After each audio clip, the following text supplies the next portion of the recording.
It's like 4 or maybe 3.5. It could have been at least 9, if not 10. At least 4, if not 5. The 4 titles he won, I think he won on pure dominance. But there was that opportunity where he could have won one more as well. He could have won one championship at least. That's how I see it. Let's move on actually to again a slightly controversial one. Not as controversial as Max, but a little bit controversial, and one of my favorite drivers. As much as it pains me to say this, the pause was not because I was searching for words, it was because I am ashamed to admit this. But Lando Norris, man. This will be interesting. Yeah, okay. He should have won the 2024 season by means of equipment, and he did not win the championship by means of talent. What sort of damage does he have? Talent. But yeah, I think he could have won that championship if he just wasn't this nervous or this in his own head. Yeah, I think even he was surprised with the car he got mid-season. I think no one expected McLaren to come up this strong after the disastrous start of 2024. If we don't even consider 2023, because 2023 was even worse. But I think no one was ready to see that car to be that strong. Straight from Miami, where he got that opportunity, and he took that opportunity straight away. He won that race in Miami, and people started thinking that maybe, just maybe, McLaren has an outside chance from there. Until the races that came up, maybe we can talk about Monza, where he came close to Piastri and Piastri took the lead, and then later Leclerc won the race. That was disastrous. But there were like 4 teams fighting for the wins. Lando Norris had an outside chance, but he was the closest rival to Verstappen, and sadly Verstappen got the maximum points possible at the start, which helped him. Also pulled a Lewis on Lando at Austria, right? Like, we have to acknowledge that as Yeah, well. He that also also tried to did. commit some kind of Yeah, that is also there. But see, those are the factors. That's the reason why probably we are discussing that maybe that driver could have won the championship.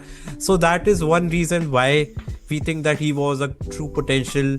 He had that true potential to be that champion. He, on the other side of the coin, we can also say that there were small errors and maybe lack of aggression as well.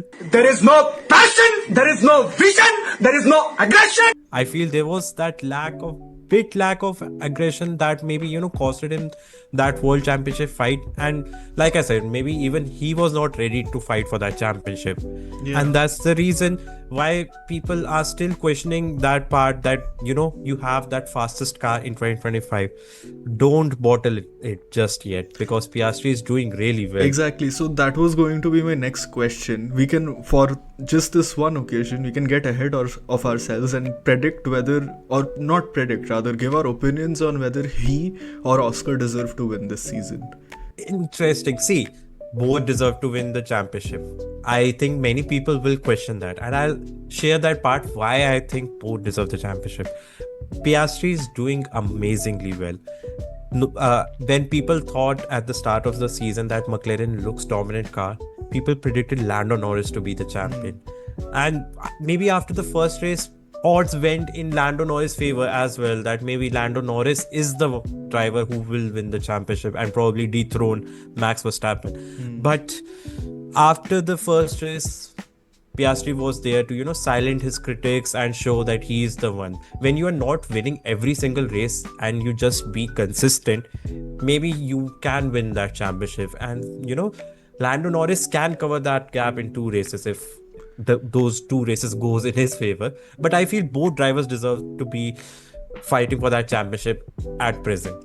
Yeah, okay, fair enough. Point taken. But I don't think it, first of all, context matters in the point you made about being consistent is sometimes enough.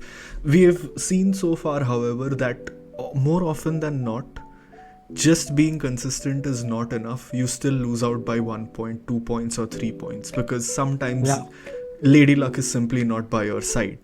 Absolutely. And that's why it's not enough to be consistent. It is important to be consistent while winning.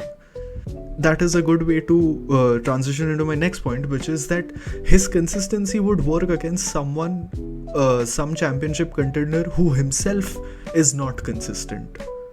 But Oscar is very consistent, and he has a calmer head on his shoulders compared to Lando. And it is due to these 2 points I will resoundingly side with and support Oscar Piastri. As much as I love Lando Norris, I don't think I see Lando winning this championship unless he improves his consistency from podiums to wins.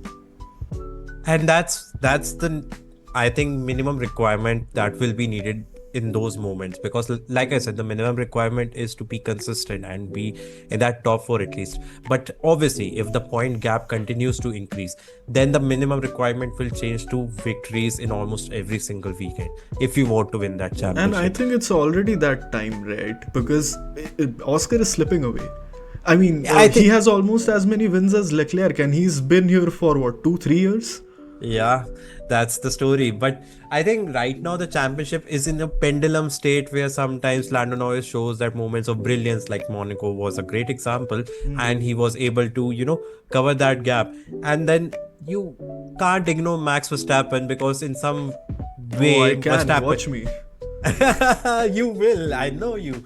But Verstappen is kind of influencing this championship battle as well. If we are just saying that probably Verstappen won't win this championship simply with the tools he has.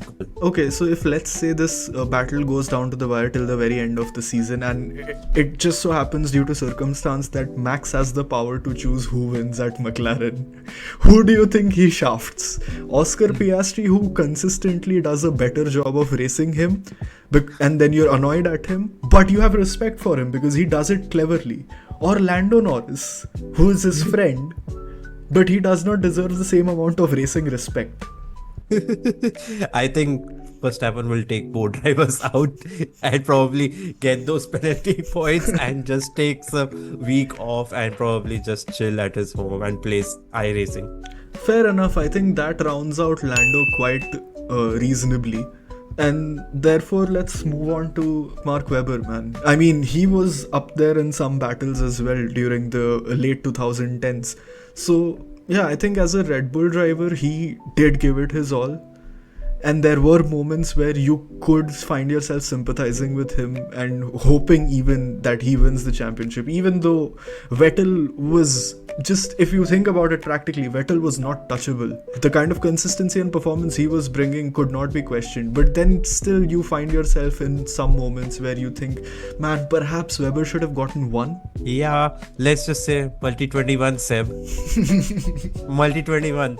See, if we talk about that one chance, I think 2010 was his big chance because he led the standings with almost, I think, 4 races left. He had that opportunity and he was the lead. If we talk about the age side, he was the elder one in the Red Bull team. Whether he was getting that preference, probably not, because when it comes to young drivers joining Red Bull, they get the preference. We have seen with Vettel, we have seen with Verstappen. So 2010, I think he crashed in Korea and the team tension allowed Vettel to win that championship. So probably 2010 was the only year where he could have won, because other years I don't think he had any chance or even any opportunity to win that championship, because Vettel was in a league of its own after 2010.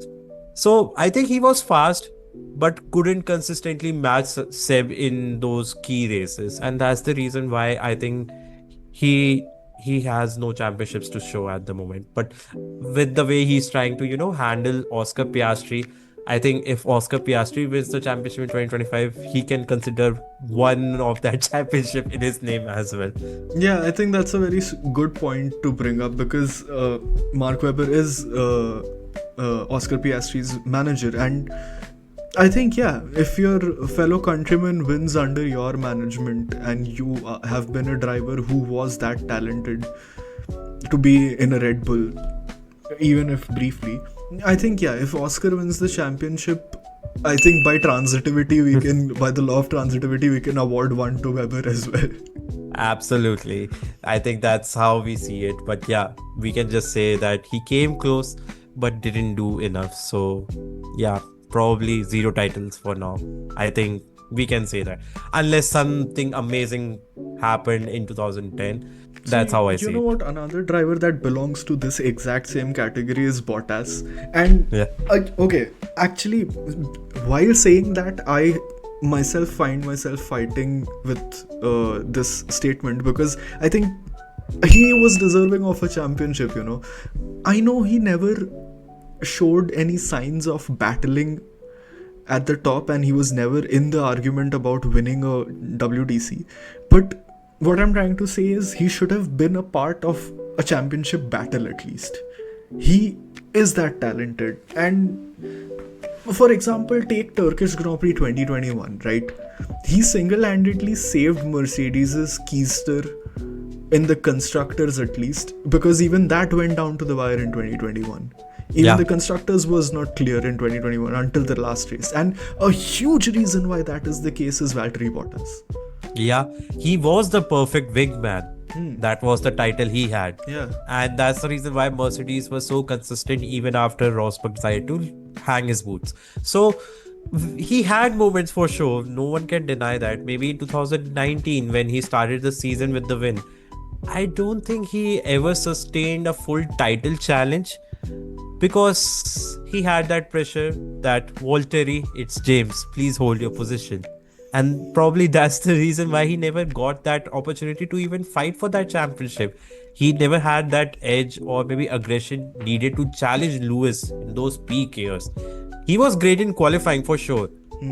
That's the reason why he got too many pole positions. But I felt like the race pace was often lacking during those years. And let's just face it, Lewis was in a different league when after losing to Rosberg.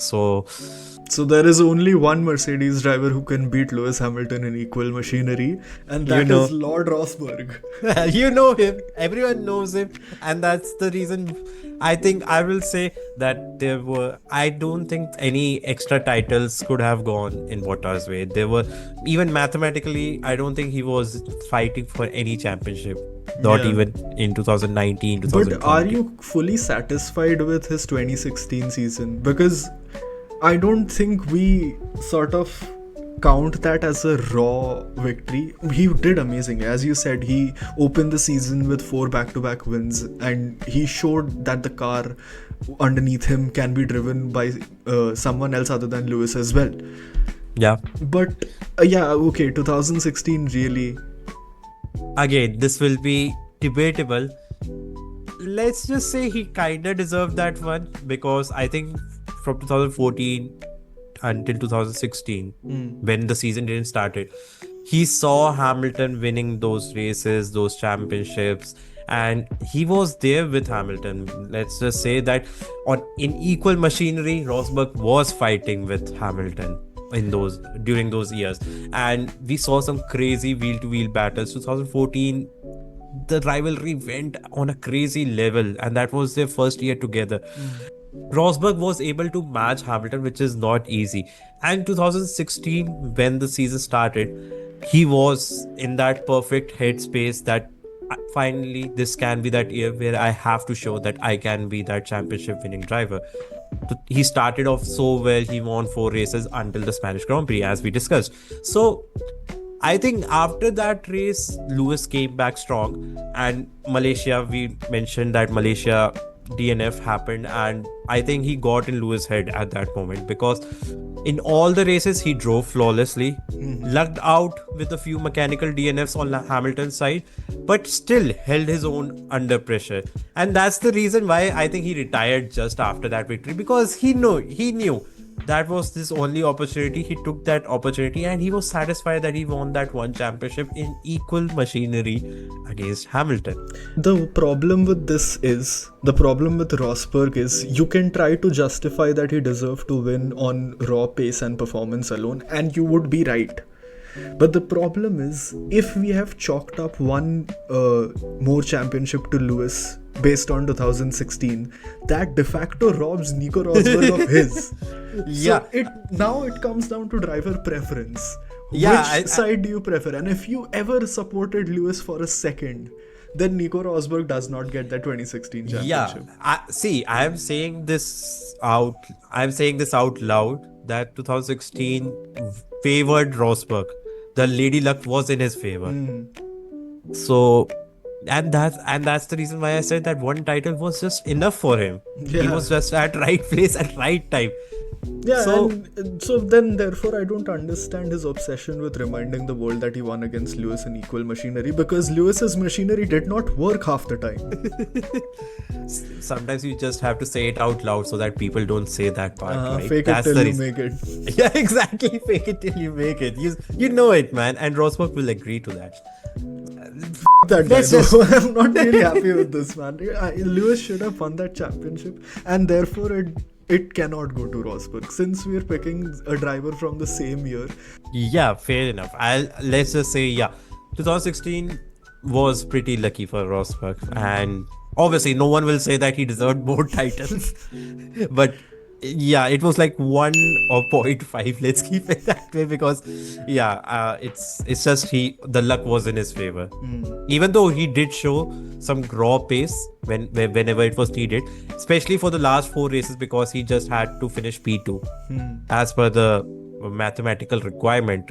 But no one has been as lucky as perhaps Kimi Raikkonen, because I mean, that was also pure luck. Come on, let's not bullshit ourselves here.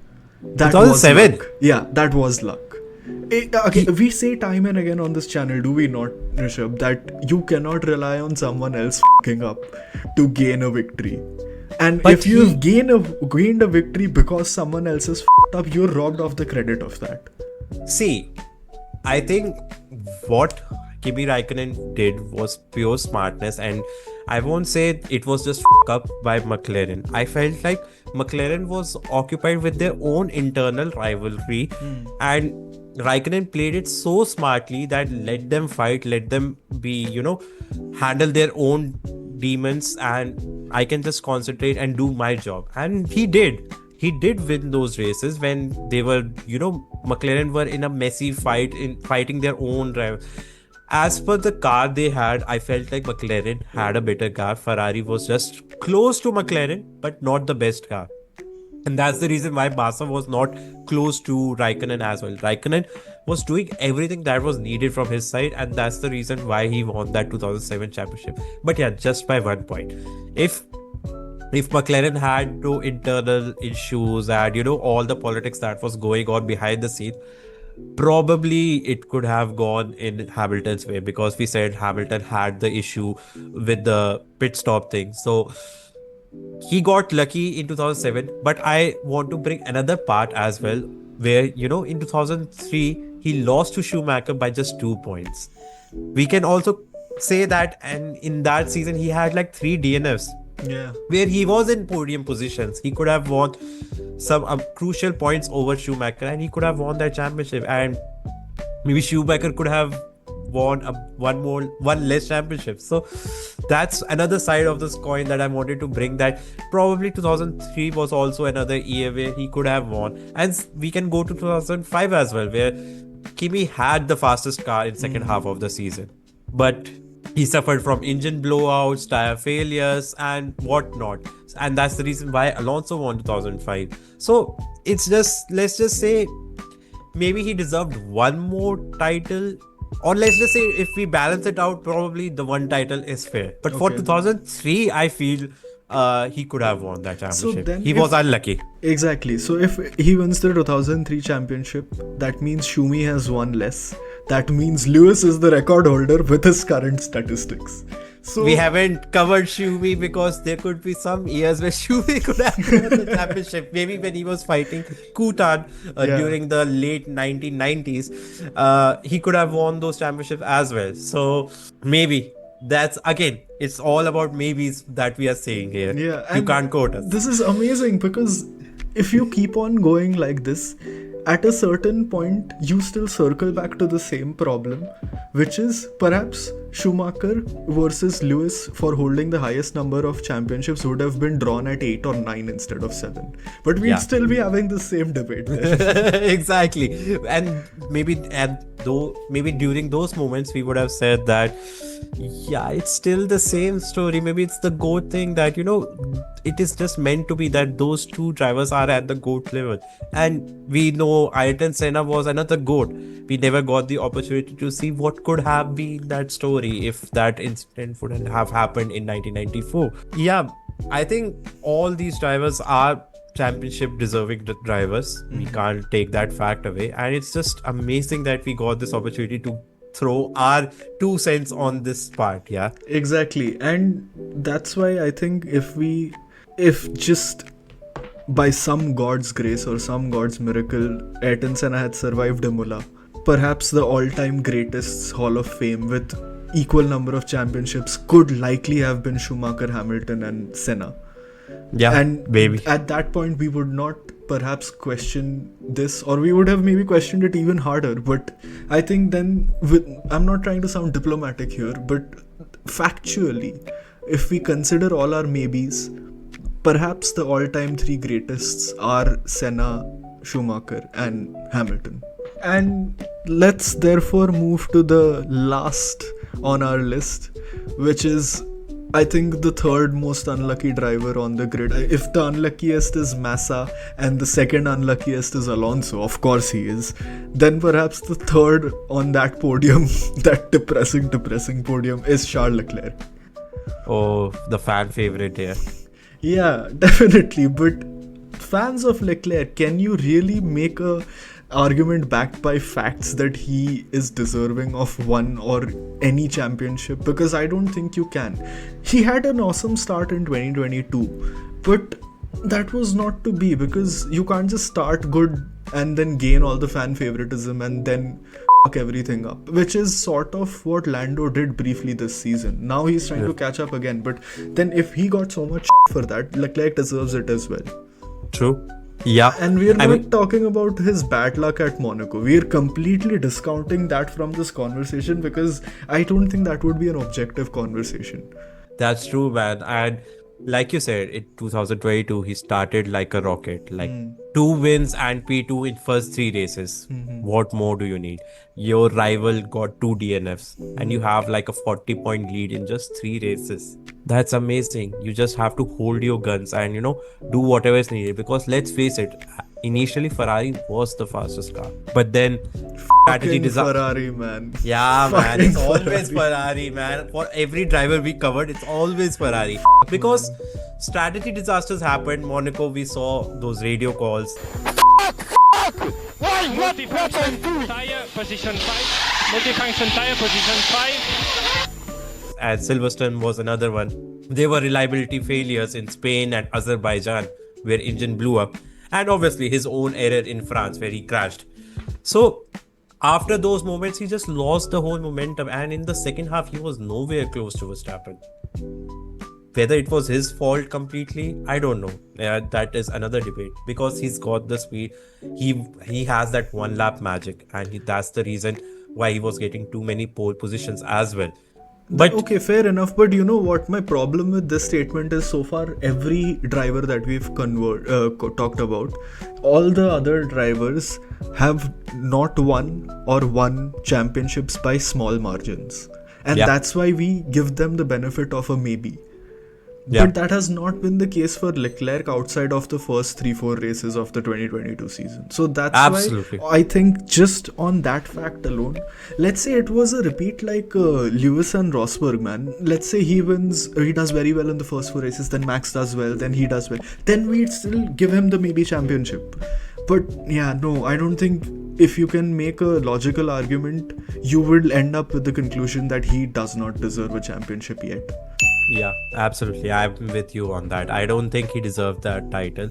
Simply the way Verstappen came back strong in 2022. The second half I'm talking about. Yeah. But Leclerc fans really want to see that one title with Ferrari. Whether that will happen, I think like Nico Rosberg, he then just, as soon as he gets a championship, especially with Ferrari, he just retires immediately to focus on his ice cream business. Yeah, But definitely that's the brief shout out to honorable mention to Carlos Sainz, and we'll put him in the same group as Valtteri Bottas. If there was a wingman championship, Bottas would be probably 1 or 2 time winner. Checo would have been a 1-time winner in the wingman championship because he awarded, up to a large extent, he gifted Max that championship. There were so many moments of brilliance from him in the 2021 season. After that, he became a little bit washed. I'm not going to try to defend him on that. But yeah, honorable mentions, Valtteri Bottas again, Checo Perez, and Carlos Sainz, all of these in the Wingman Championship at least. And also, this is going to be controversial, but honorable mention to Nelson Piquet Jr. for the 2008 season. Massa will be looking for you. Because he played the teammate to someone, man. He played, and Danny Kvyat. Actually, Nicholas Latifi and Danny Kvyat as well an honorable Wingman Championship, because Latifi gifted the championship to Max Verstappen in the Abu Dhabi Grand Prix. So he gets a Wingman title as well. He was someone's teammate that race. And Danny Kvyat for, again, similar reasons, although maybe not. He can win the, grid terrorism championship. I don't know. Yeah, man. I think the list can go on and on if we take the whole context. But yeah, I think it's time to probably wrap this up. We had an amazing time talking about all the drivers that we could.